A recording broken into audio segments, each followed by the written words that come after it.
বৰহমপুৰত অসম উৎসৱ 2025ৰ বৰ্ণাঢ্য কাৰ্যসূচী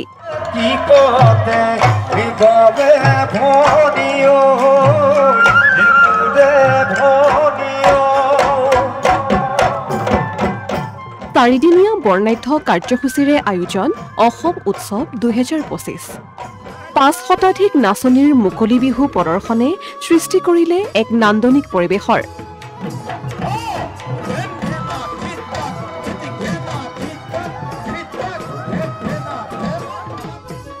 ঢোলৰ চাপৰত কঁকাল ভাঙি নাছিলে বিহুৱতীসকলে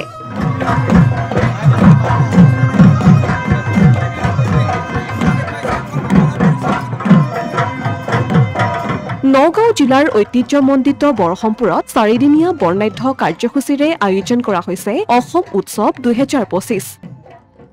সমন্বয়ৰ বাৰ্তাবাহক অসম উৎসৱৰ প্ৰথম কাৰ্যসূচীত প্ৰদৰ্শন কৰা হয় মুকলি বিহু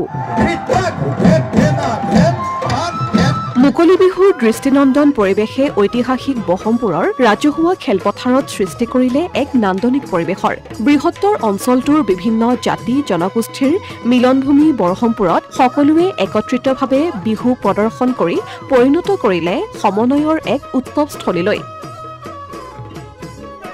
বহাগৰ ৰঙালী বিহুত মুকলি বিহু প্ৰদৰ্শনৰ বাবে 23 মাৰ্চৰ পৰা চলি আছিল বিহু কৰ্মশালা কৰ্মশালাৰ সামৰণি অনুষ্ঠান হিচাপে সৰুৰ পৰা ডাঙৰলৈ বিভিন্ন বয়সৰ 5 শতাধিক নাচনী আৰু অৰ্ধ শতাধিক ঢুলীয়াই একেলগে প্ৰদৰ্শন কৰিলে বিহু নৃত্য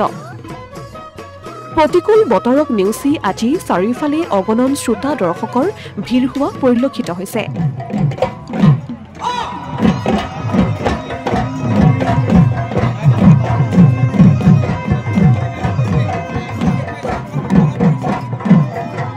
ৰঙালী বিহুৰ এক অনন্য বাতাবৰণৰ মাজত অসম উৎসৱৰ এই মুকলি বিহু অনুষ্ঠিত হয় ইফালে আজিৰ অনুষ্ঠানত বৃহত্তৰ অঞ্চলটোৰ প্ৰায় 2 শতাধিক বয়োজ্যেষ্ঠ তথা সমাজৰ বিভিন্ন ক্ষেত্ৰত অৱদান আগবঢ়োৱা ব্যক্তিসকলক উদযাপন সমিতিৰ ফালৰ পৰা বিধায়ক জিতু গোস্বামীৰ জৰিয়তে একোখনকৈ বিহুৱানেৰে সম্বৰ্ধনা জনোৱা হয় উল্লেখ্য যে 2022 বৰ্ষত স্বাধীন প্ৰতিদিন গোষ্ঠীৰ ফালৰ পৰা ৰাজ্যৰ ভিতৰতে দ্বিতীয় শ্ৰেষ্ঠ বিহু সন্মিলনৰ পুৰস্কাৰ লাভ কৰিবলৈ সক্ষম হৈছিল বৰহমপুৰৰ অসম উৎসৱে বৰহমপুৰৰ উন্নয়নৰ ক্ষেত্ৰত অসম উৎসৱৰ আছে এক গুৰুত্বপূৰ্ণ ভূমিকা উন্নয়নৰ ক্ষেত্ৰতো এই উৎসৱে গ্ৰহণ কৰিব এক যোগাত্মক ভূমিকা অনাগত দিনত বৰহমপুৰৰ এই অসম উৎসৱ অসমৰ উৎসৱ ৰূপে প্ৰতিষ্ঠিত কৰিবলৈ আশাবাদী উদ্যোক্তা সমিতি উৎসৱৰ আৰম্ভণি 2011 চনৰ পৰা আৰম্ভ কৰিছিলো আৰু এইবাৰ আমি যিটো আমাৰ প্ৰশিক্ষণৰ কাৰ্যসূচী আখৰা 23 মাৰ্চৰ পৰা আৰম্ভ কৰিছিলো আৰু